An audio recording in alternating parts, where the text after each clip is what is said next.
Hey everybody, welcome into the back room. I'm Andy Ostroy. I am so happy to have S.E. Cupp back with us again today. We shall get to S.E. in a second, but first, thank you for tuning in today. We appreciate you listening, and we'd love to hear your comments. So email us at backroomandy@gmail.com and or post on our social media, and we'll read some feedback next time. And if you like the podcast, please follow or subscribe and rate and review, and you'll be notified every time we post a new episode. So, S.E. Cupp, she's a CNN political commentator and most recently host of CNN's S.E. Cupp Unfiltered. Before joining CNN, she co-hosted MSNBC's The Cycle. She's a nationally syndicated political columnist, culture critic, author, and consultant who regularly writes for the New York Daily News, Glamour, and CNN.com. She was previously a consultant for Apple TV's The Morning Show, starring Jennifer Aniston, Reese Witherspoon, and Steve Carell, and HBO's hit series The Newsroom. And she's about to launch a new show, Battleground News, June 10th. S.E., welcome back into the back room. Thanks for having me. Man, what a week, huh? Well, it ended. It ended in a crazy way, that's for sure. Ain't over yet. It's not. Yeah. So before we get into the trial and all and other stuff, I know how I feel. I know how this has exhausted me the last few months. But as someone who's in television media, working with CNN, this has been a part of your life in a major way, emotionally, physically. I'm curious how you're feeling today on this historic morning after. Relieved that it's over, because everything you just said is true. And CNN in particular has been taking the trial wall to wall. Like literally, I noticed this the other day, when you turn on CNN in my house anyway, on my TV, a thing comes up that says like the Trump trial, season 1, episode 47. Really? That's really It really funny. says that. Yeah. So Wow. we've been taking it,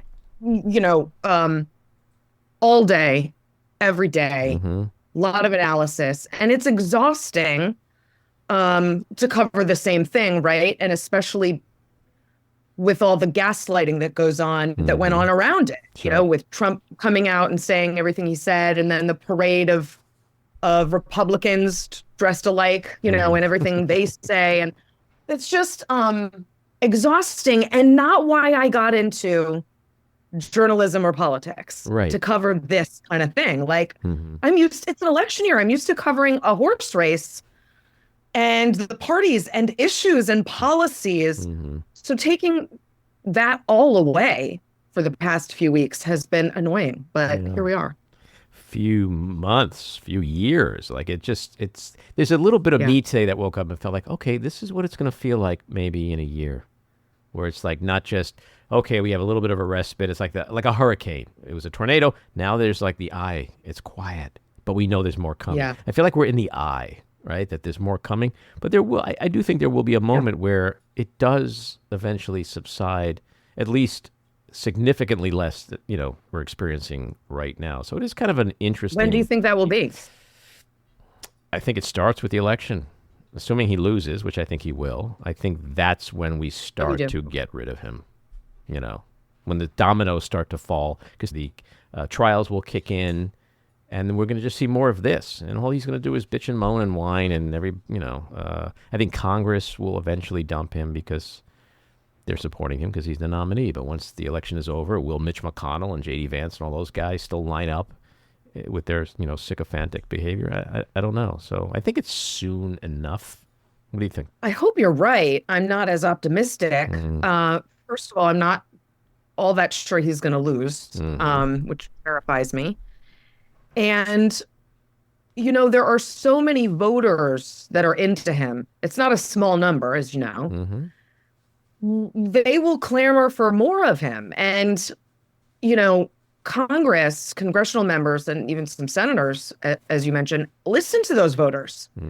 And, I worry that Trump will still drag the party around behind him. Sure. Because he'll threaten to run again, right? I mean, he's going to use that both as a shield for the legal stuff and to raise more money, because he needs money.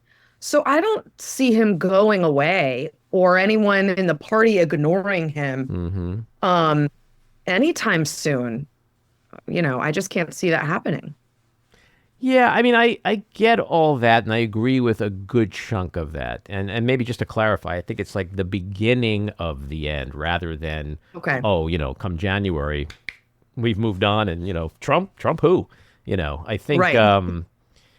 I think Trumpism certainly hangs around for a long time, and Yeah. you raise an interesting point about he can say he's going to run again, but Yeah. when you think about that just from a realistic standpoint, I mean, he looks exhausted now. He looks Yeah. beaten, defeated. He is trailing. I mean, he had a decent month if you believe what comes out of there, but he is significantly behind in fundraising, and that's not going to get better now that he's a convicted felon. Right. If he loses the election, he then has to start again from the ground up with all his bullshit, and I don't know. I mean, he's going to be how old at that point? Like, who knows? Yeah. But with him, there is no conventional wisdom, so you could be 100% right. Yeah. If he lost conventional wisdom and just wisdom would tell him to like go to Mar-a-Lago, shut the F up, keep your mouth closed for all of these legal issues that are still swirling, and just be a private citizen. But he won't do that. He is so addicted to the adoration and the attention and the power that he wields over this party. He's so addicted to it. I can't see him wanting to just, leave that behind. No, But we'll see. I think on some level you're 100% right. I think that's a really good point that his psyche, it's not in his DNA to just slink away and go, oh, I escaped prison. Let me just be happy and be quiet and enjoy Mar-a-Lago, So before we talk about the trial, most important question, who had the better week, Robert De Niro or Dennis Quaid? Ooh, that's a great one. Well, Robert De Niro will be punished less by Hollywood, right? Dennis Quaid's going to be punished by Hollywood for saying what he said. So if he wants to keep working, that might be troublesome for him. But I thought the Robert De Niro thing was so weird. It was weird. And it frankly, it reeked of like a Trump rally, right? Where you never know who's going to show up. Is it going to be Kid Rock or like a cabinet member? You don't know. That's what it felt like. We have these two hero cops, right? Michael Fanone and Harry Dunn. Harry Dunn. And then Robert De Niro doing like a "you talking to me," thing at the. It was so weird, fielding questions from lunatics, and I didn't get it, and I didn't think it was a great use of the Biden campaign. Yeah, I mean, I have mixed feelings because A, I'm a Democrat, B, Yeah. I've been a lifelong De Niro fan. Sure, me too. And C, I kind of feel like I understand why he was there. I understand why they tried to use him, although I'm not sure, what his relevance in that way is today. I mean, if he was still in his prime and top of his game, acting wise, might have had more, clout. But I understand his anger and his frustration. But you're right. It was like, my God, where are we? That this is our reality. What is this? Well, and it's a very disciplined campaign. So it was odd, right? Because we're not used to seeing sort of the unexpected from the Biden campaign. In fact, we don't see much of them at all. So that was weird too. And I get his appeal to New Yorkers. He is an institution, right? I mean, he was standing, a neighborhood away from his Tribeca Grill and Tribeca Film Festival. He is New York, and I get that. But I don't know what other voter base you're reaching. And that's what a surrogate should be. Someone who's there to bring in more voters. Right. I don't know who. I mean, he was a great avatar for the anger of New Yorkers at Donald Trump. If you really just wanted to see that expressed by someone famous, then job well done. But again, it was a very weird juxtaposition between him and the cops, like actual heroes, not people who play heroes on movies. It was weird and wild. And the Dennis Quaid thing, I really like him too as an actor, it was so interesting because it was sort of brave of him to say what he said, because like we've said, in Hollywood, it's very difficult to be an open Republican, and certainly very difficult to be an open Trump supporter. But here's what's going to happen. I know what's going to happen next because I've been a Republican my entire life. He's going to be on a ballot somewhere. Republicans are going to want him to run for something because Republicans hate Hollywood until one of them comes out and gives them just a little affection. Right. And then suddenly this guy should be president, right? Or this guy needs to run for Senate. Right. So that's what's going to happen. He's going to become a darling of the right. You know, I have flashbacks, hallucinations from the 2012 RNC where I'm watching live, because I'm there, Clint Eastwood talk to an empty chair in one of the most bizarre spectacles I've ever seen. But this is what the party does. They latch on to anyone that shows them any love and then propel them to like elected leadership. It's bizarre. It is bizarre. And, you know, the interesting thing about the Quaid spectacle was that it's really not a convincing argument when you say Trump's an asshole, but he's my asshole. I mean, yeah, and what he said was so odd because I watched the whole thing and he said, I'm mainly behind him because of the weaponization of the Justice Department. Right. Like, that's not even, like, I would get it if you came out and said, I'm sick of inflation, this economy sucks. Or my family doesn't feel safe, I'm worried about crime, or I'm worried about, you know, the migrant crisis. Name something real. Oh, it's just a talking point. You have every right to make that choice, and I get why you're not with Biden. To use that thing, which does not affect you at all, like unless you also paid hush money to a porn star when you were running for president, the Justice Department is not coming after you, Dennis Quaid. Right. So what does this have to do with your life? It's so wasn't a bright I don't move. know, it felt culty and weird. It's one thing to go out and say something that makes you look smart. It's another thing to go out and talk nonsense and cap it with he's my asshole. I thought Randy was the crazy one. Well, that's the thing. I mean, you know, Robert De Niro is sort of being held up as an icon, a hero, because the points he made were salient. He did stand with these two cops. He did defend them. I thought that was a great moment when somebody screamed traitor, and he was like, are you fucking kidding me? And I think that was an important point, not for the crazies, but those moderate Republicans and independents in the critical swing states, the ones we're trying to reach with logic and reason, maybe when they heard someone scream traitor and they saw De Niro defend these two guys, and perhaps they're struggling with the insurrection for the last couple of years and thinking, yeah, these people are the ones I should be getting behind. If it's just a few points, it can move the needle, but the whole thing is just...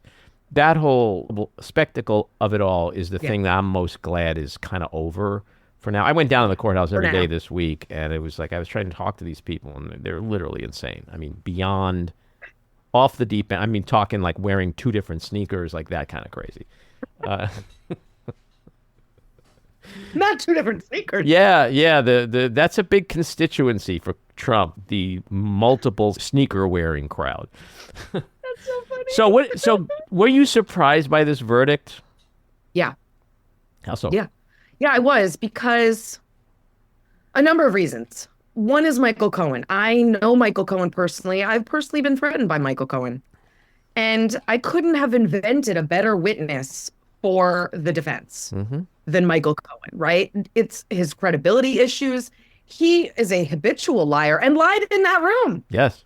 And also admitted to like stealing money from the organization. I mean, you couldn't have dreamed up a better picture of reasonable doubt than Michael Cohen. So I thought that was going to be a problem for the prosecution.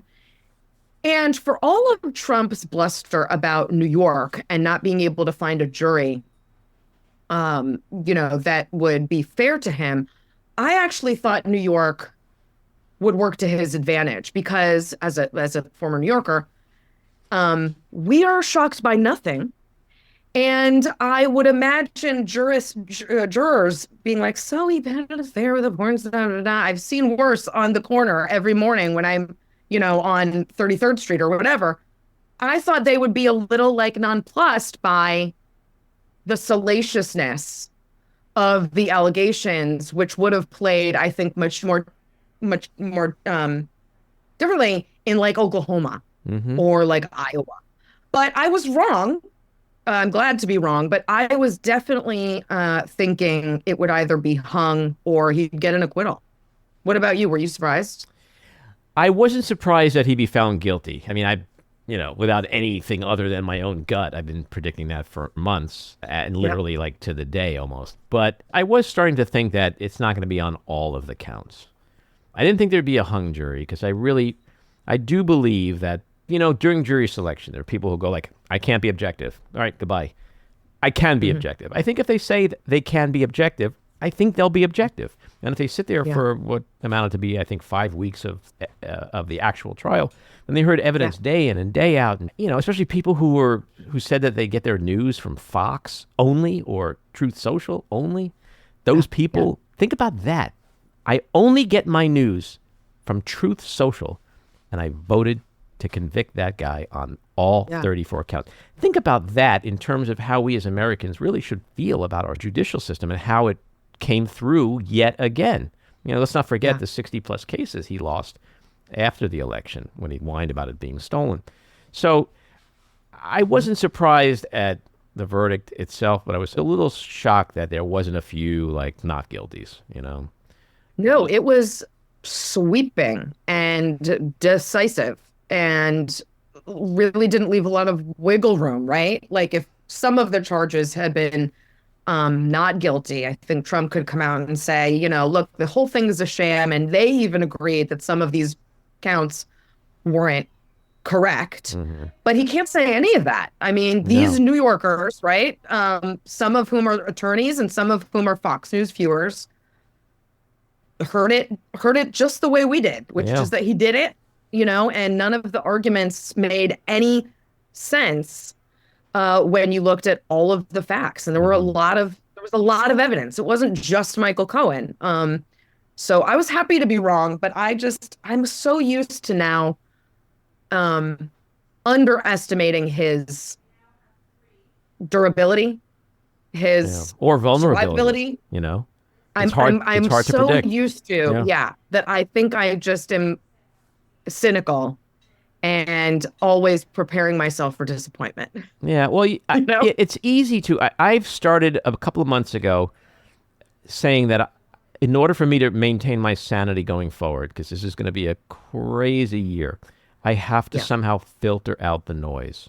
His noise is nonstop. It's relentless. His ecosystem in the media and elsewhere, it's relentless. And, the 24-hour news cycle is such that they have to pay all this attention to it and give it air.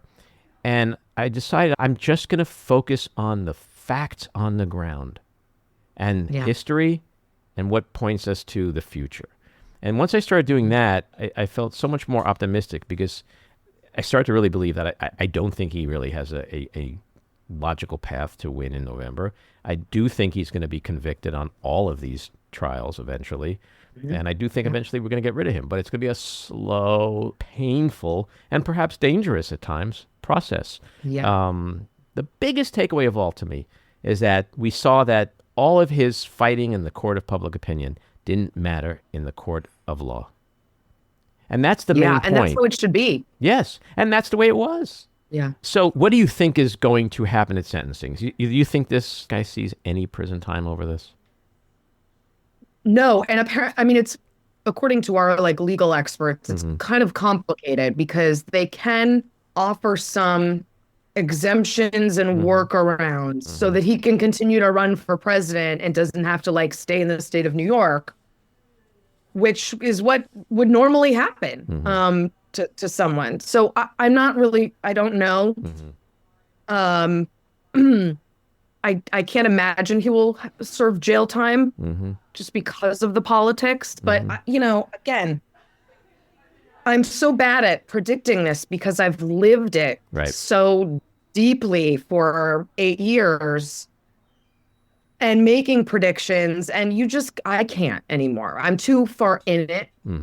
So from your political operative experience, putting aside jail time, just as a convicted felon, how much, if at all, do you think that moves the needle, especially in the critical swing states? And I want to ask you about Battleground News, which you've just launched, which is going to focus on the swing states in the next 5 months. the polling that we have out of the swing states suggests that a majority of voters are not moved either way by a guilty verdict. Mm-hmm.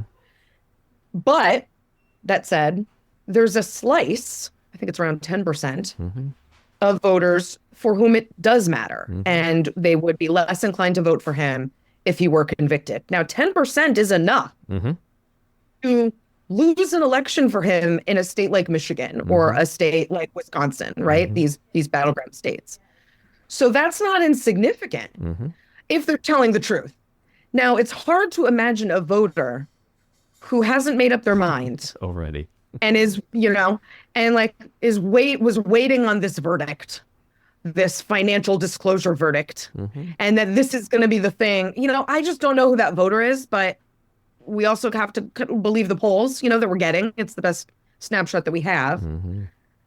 So it'll be really interesting to go out and talk to voters right now after this verdict and really get their pulse. And we're going to do a lot of that on Battleground. We're only focused on the swing states. We're not covering the endless trials and all of the national news. There are plenty of places to go for that. We are covering voters in these 7 states that are going to decide the election. And that show premieres on the 10th, I believe. It's going to be weekly on Mondays, and then after about 9 weeks, it goes daily, nightly. You got it. Awesome. You got it. Awesome. So yeah, premieres Monday, June 10th on your local Fox affiliate, which I'll be real specific is not Fox News, right? Not related. You mean you won't be co-hosting with Hannity? Yeah, right. I'm Hannity's lead-in. No, it's not related. It's syndication. So actually, like NBC could pick it up. Sure. There's a station in North Carolina, the CW, that's picking it up. So anyway, and then August 12th, it goes to a daily through the election, and we'll continue past the election if it's not decided on election. And day. you will have co-hosts, or you're hosting and you have a panel? Just me, babe. Just me. Oh, cool. Awesome. All right. Can't wait for that. So we know Trump's problems. What do you think, I know you've commented on this lately, what do you think are Biden's biggest challenges? His age is his biggest challenge, I think. But this economy, I would say, is the biggest challenge. And he's got both a policy problem and a messaging problem.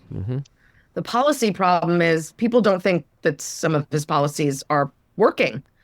And, there are different schools of thought on that, but that is a belief.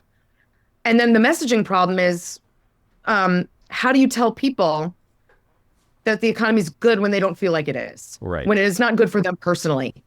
I don't care about the numbers, right? If I haven't gotten a raise in 5 years, if I'm, rationing my money to cover gas and groceries, I don't feel great about this economy, and nothing you can tell me is going to change my mind on that. So that's very tough. That's tough for any president. It's real tough for Biden, who has not come around to a strong message on that yet. So I got 3 questions for you. I want to know what you think is going to happen to Nikki Haley's supposed 15 to 20%, where they're going to go. Who do you think Trump picks for vice president? And Bobby Kennedy Jr., what does he do to this race? So let's start with Nikki Haley. So Nikki Haley voters, that's me. I'm going to Biden, and that was my plan from the beginning. So this doesn't really change much. And that's what I expect a good amount of her voters will do. Not all. Some will go back home to Trump, but I think a good amount will go to Biden. Veep is interesting because Trump isn't concerned with like pulling in the most demographically important person, right? Like someone to shore up women or Hispanics, or he just doesn't think that way. It's all about loyalty. Who's gonna parrot all of the lines about January 6th, about this verdict and the witch hunt? Who is gonna do that the most effectively? He seems to be real into Doug Burgum, which is funny and weird. Got to be the eyebrows. But listen, it's the eyebrows. Yeah, just call them eyebrows. So we'll see. I don't see him taking a member of Congress or the Senate because I don't think anyone wants to give up a seat because the margins are so tight. So that leaves governors or like weirdos, like don't discount the like Fox News or Newsmax host that he could pull, onto the ticket. You So just we'll see about that. You got me thinking something that I hadn't thought before, and I don't really hear talked about much, if at all. You mentioned the loyalty thing. That's, of course, the biggest thing for Trump. But he really needs to find someone who's going to be loyal right down to the end. And the end could be 4 years later, the VP has to walk in and certify that election. Because we know that Trump started off in 2016 with a bunch of loyal people, and one by one, they were like, fuck it, I'm out of here. That makes it a little bit more complicated, doesn't it? To know that that person has to really be the whipping boy or girl right down to that wire. And who's willing to break the law and the Constitution. So who is that? But if you look at the people that are out there now, Tim Scott, J.D. Vance, whatever, I don't see any of those people really carrying it through, because it's going to be the craziest roller coaster of 4 years. And to stick it out, like if Mike Pence couldn't make it to the end the way Trump wanted, who can, you know? I mean, they talk a big game now. Like Elise Stefanik, I think, J.D. Vance, I think they've all said, like, they wouldn't have certified the election. Like, I think they've actually said that. But talk is cheap. Sure. And when it's down to the wire and your life is at stake, because, I mean, you'd have to break the law to do that. I don't know who goes the distance, but, I mean, he's got plenty of sycophants around him. I think he does something really, I mean, what would make the most sense is that he just does something so Trumpian, like Don Jr. Right. Like that's what I mean. There's an X factor. Like, we're all sitting here going, is this Tim Scott, or is it like he could just pillow guy, like just some crazy, right? Exactly. Epiphany. Like it's the craziness is going to get nuts. All right. So Bobby Kennedy Jr. Yeah. I don't like that. Yeah. I've been saying forever that he's going to eat into Trump's votes because he talks like Trump. I mean, he's throwing Joe Biden under the bus, saying he's worse for democracy than Donald Trump. He's appealing to Trump voters, the conspiracy theories and the anti-vax, that's completely appeals to the right, not the left. So I think he's a problem for Trump. And they're both acting like he's a problem for them because that's a good posture, right? But I think he's a big problem for Trump. Yeah. And I think he knows it. I think you're right. Essie, always a ton of fun. Do come back again soon, and we'll see how this craziness proceeds. Waiting for my robe. Where's my robe? It might be now. The robe might be now. We got to do the math, but I think we're at robe time. And by the way, Jen isn't here today, but she says hi. So she and I will talk we'll talk the robe situation. Okay, you better. Alrighty, take care. This episode of The Back Room was edited and produced by me, Andy Ostroy. It was co-edited and co-produced by Maddie Rosenberg, and co-produced by Jen Hammoud. Our theme song was composed by Andrew Hollander, and our logo was designed by Cricket Langell. And special thanks to Patricia Wind. Please take a moment to rate and review the podcast, and also follow or subscribe. Until next time, keep your eyes on Washington, Hollywood, and your own backyards, and have a great week.